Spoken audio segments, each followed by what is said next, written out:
यमुना की सफाई अब हो रही है, तब क्यों नहीं हुई? लखनऊ का नाम नहीं ले पा रहे। वाह सुधांशु जी, लखनऊ से आते हैं तो लखनऊ मेरी बात तो का नाम सुनिए लीजिए। साहब, कहां लखनऊ के रिवर फ्रंट में लखनऊ से आते हैं, लखनऊ रिवर फ्रंट का नाम लेना भूल गए। Good question.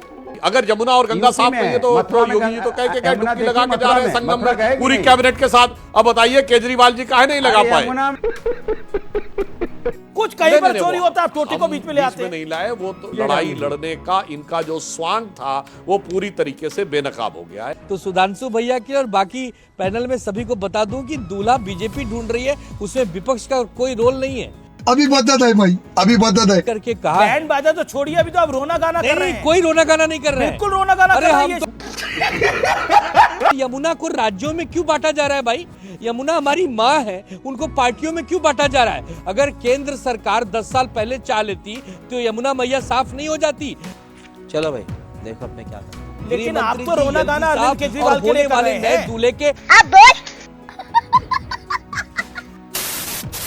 नमस्कार दोस्तों, जय हिंद। हमारे सभी दर्शकों का दिल की गहराइयों से स्वागत है। दोस्तों आज की डिबेट बड़ी मजेदार होने वाली है। डिबेट का मेन मुद्दा है बीजेपी की दिल्ली में सरकार बनना और सरकार की गठन से पहले ही यमुना नदी की सफाई का होना। ये बात विपक्ष को हजम नहीं हो रही है और आज की डिबेट सुधांशु त्रिवेदी जो कि बीजेपी के प्रवक्ता और सांसद हैं और अनुराग भदौरिया जो कि समाजवादी पार्टी के प्रवक्ता हैं। जैसे कि आप सभी जानते हैं अनुराग भदौरिया बेसलेस बातें करते हैं, वो कहना क्या चाहते हैं बिल्कुल भी समझ में नहीं आता। आज का मुद्दे में विपक्ष की भूमिका में अनुराग भदौरिया हैं और साथ ही उद्धव गुट के प्रवक्ता हैं महाराष्ट्र से और आम आदमी पार्टी के प्रवक्ता। यहाँ पे अनुराग भदौरिया और उद्धव गुट के प्रवक्ता ये मुद्दा बना रहे हैं यमुना में जो सफाई अभियान चल रहा है उसका निरीक्षण करने एलजी साहब गए। सवाल ये भी तो बनता है कि जब आम आदमी पार्टी सरकार में थी, तकरीबन 11 साल के लिए सरकार में थी, तब इंसिस्ट करते, प्रेशराइज करते केंद्र सरकार को, या फिर धरना प्रदर्शन करते या प्रदर्शन करते कि हमें केंद्र सरकार सपोर्ट नहीं कर रही, या अपनी साइड से कोई इनिशिएटिव लेते माँ यमुना को साफ करने का। वो तो इनसे हो नहीं पाया। लेकिन अब ये ब्लेम गेम खेल रहे हैं क्योंकि इन्हें दिख रहा है कि भाजपा अपने किए वायदों को निभाने जा रही है। इन सबको एक ही बात की दिक्कत है कि भारतीय जनता पार्टी सत्ता में आते ही कैसे सफाई का अभियान शुरू कर दिया यमुना नदी में, और जबकि इन्हें खुश होना चाहिए था कि चाहे कोई भी पार्टी हो, पक्ष की पार्टी हो या विपक्ष की पार्टी हो, उसका मेन कर्तव्य यही होना चाहिए कि वो आम जनता को जो भी वायदे करके आई है उस वायदे को पूरा करे। इन्हें इस बात की खुशी होनी चाहिए कि माँ यमुना बहुत टाइम से गंदगी से जूझ रही है और उसकी सफाई कहीं न कहीं हो रही है, बट इन्हें इस बात की खुशी की जगह पे इन्हें आपत्ति है, जो आपत्ति दर्ज करा रहे हैं। लेकिन सुधांशु त्रिवेदी का भी जो जवाब इनको मिला है वो बहुत जबरदस्त है। एक बार इस वीडियो को देखिए ध्यान से, अपनी राय कमेंट बॉक्स में जरूर दें। चैनल पर पहली बार है, चैनल को सब्सक्राइब करें। जय हिंद, जय भारत। आपकी सरकार तो बनी नहीं, यमुना की सफाई हो रही है, आरसी भी हो रही है, मुख्यमंत्री तो आतिशी जी है अभी मुख्यमंत्री तो आतिशी जी है। इसके मतलब आप पहले काम होने नहीं दे रहे थे प्रभु, आपकी पोल खुल गई, वही मुख्यमंत्री आज है वो, और आज आरती उतारी जा रही है यमुना साफ। और इसके मतलब आप जिम्मेदारी लीजिए कि आप विपक्ष को तंग करते हो। आपके यहाँ सिर्फ टॉवल हो रहा है, आपके यहाँ झगड़ा हो रहा है, आप और साथ ही साथ यमुना की सफाई अब हो रही है, तब क्यों नहीं हुई थी? हाँ वो भी बता रहा हूँ। देखिए पहली बात, कुलदीप जी ने और भदौरिया जी ने लश्कर भी तुम्हारा, सरदार भी तुम्हारा, जरा मैं दर्शकों से कहूंगा जरा जाके चेक करिए ये कविता किसने लिखी थी और कब लिखी थी, किस वर्ष में लिखी थी, किसकी सरकारें थी, किनके लिए लिखी गई थी। साहब बोलते समय भूल जाते हैं साहब, ये किसका दर्द था जो इन लाइनों में छलका था, जिसे आप आकर, वो आप ही लोगों का दौर हुकूमत था। अब दूसरी बात मैं बताना चाहता हूं, देखिए साहब, यमुना की सफाई के लिए जो लोग बाधा बनकर खड़े हुए थे, क्योंकि अब आज सरकार है परंतु वो नाम मात्र की निष्प्राण सरकार रह गई है, तो प्रतिरोध की शक्ति समाप्त हो गई है। इसीलिए देखिए जब हम सत्ता में आते हैं, जहां लंबे समय सत्ता में रहे, तो आप देखिए साबरमती रिवर फ्रंट बना था कि नहीं? गुजरात एकमात्र राज्य था जहां भूजल का स्तर ऊपर गया। आपने देखा गंगा जमुना के संगम पर सफाई हुई कि नहीं? आज से 3 साल पहले बना है। हाँ और आपके वहां से ज्यादा है, लखनऊ का नाम नहीं ले पा रहे। वाह सुधांशु जी, लखनऊ से आते हैं तो लखनऊ मेरी बात तो सुनिए साहब, लखनऊ के रिवर फ्रंट में, लखनऊ से आते हैं, लखनऊ रिवर फ्रंट का नाम लेना भूल गए। वाह वाह वाह वाह, इतना चश्मा पहन लिया है कि अपने ही शहर को भूल गए। ठीक है, एक लखनऊ रिवर फ्रंट का नाम को बोलने दीजिए। अनुराग आप थोड़ा ज्यादा बोल गए कि आपने ये भी लाइन बोली कि सिर्फ टॉवल हो रहा है बीजेपी के अंदर। हाँ, बिल्कुल हो रहा है। नहीं, नाम बताएं किसका है? हम बता देते हैं। नहीं नहीं वो बिल्कुल बता रहा हूँ। देखिए, पहली बात हम ये कहना चाहेंगे, हमने जहां पे किया वहां नदियों की व्यवस्था को भी सुधारा है। चाहे साबरमती हो, नर्मदा हो, गंगा को जिस ढंग से हम लोगों ने बेहतर किया है। याद करिए प्रियंका गांधी जो 3 साल पहले वाराणसी से और प्रयागराज तक गई थी स्टीमर से, गंगा साफ हो गई। अगर उसमें गंदगी दिखी होती तो सोशल मीडिया पे चेप दिए होते ना, नहीं सोशल मीडिया पे चेप दिए होते अगर कोई गंदगी दिखी।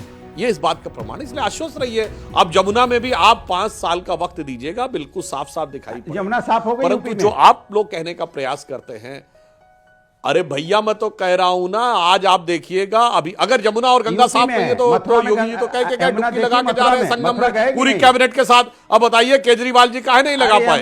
ये तो समझ में आता है ना भैया। और रही बात इसकी, और जिन जो लोग आज सर अपने टर्न पे भाई अमित जी हर चीज में बीच में बोलने लगते हैं, हर बात में बीच में बोलना शुरू कर दिया, दर्शकों को समझ में आ जाता। अब मैं बताना चाहता हूं, आपको जो लोग आम आदमी पार्टी को करना था, आपने टोटी का मामला ले आया बीच में, आप भी तो इनको बीच में ले आए।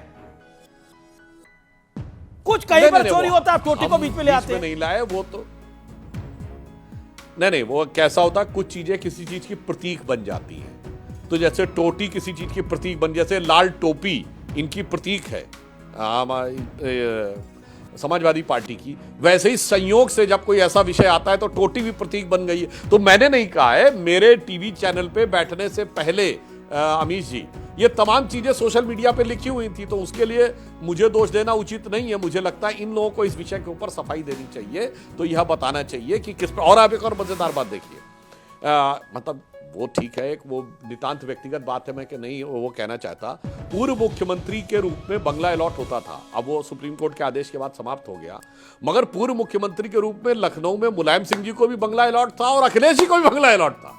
और 2 बड़े बड़े मुख्यमंत्री स्तर के बंगले दोनों पूर्व मुख्यमंत्रियों के रूप में अलॉट थे। तो अगर आप यही देख लें तो भी ये समझ में आता, अन्यथा दोनों तो एक ही बंगले में भी रह सकते थे। और वो बंगले काफी बड़े होते हैं, ऐसा नहीं कि कोई छोटे होते हैं। इसलिए वो सारा विषय छोड़ें। मैं तो सिर्फ ये कहना चाहता हूं कि सत्ता में जाने के बाद जिस प्रकार की छटपटाहट आम आदमी पार्टी में दिखी है और जिस प्रकार के आरोप लगे हैं, इनसे भ्रष्टाचार की तथाकथित लड़ाई लड़ने का इनका जो स्वांग था वो पूरी तरीके से बेनकाब हो गया है। आम आदमी पार्टी का चेहरा आज दिल्ली की जनता के सामने बेनकाब हो गया। जी मैं आनंद दुबे का रुख करता हूं। आनंद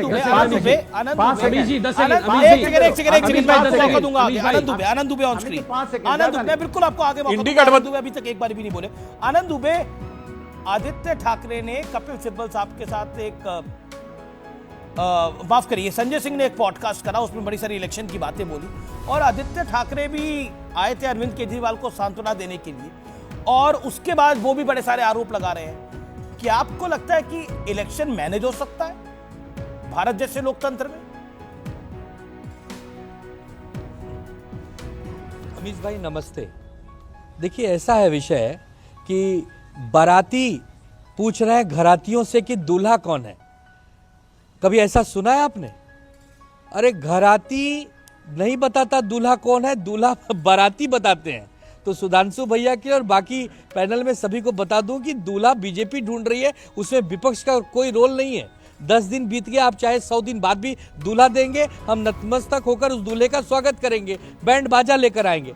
खैर मैं आता हूं मुद्दे पर। अरे अभी तो आप रोना गाना कर रहे हैं। ट्वीट करके कहा बैंड बाजा तो छोड़िए, अभी तो आप रोना गाना कर रहे हैं। कोई रोना गाना नहीं कर रहे हैं, बिल्कुल रोना गाना कर रहे हैं। हम तो घराती हैं भाई, घराती तो स्वागत करता है, हम तो विपक्ष में है। यही तो कह रहे हैं आप लोग, यही तो कह रहे हैं जो विपक्ष में महाराष्ट्र में हमारे साथ हुआ वो केजरीवाल के साथ दिल्ली में हो गया।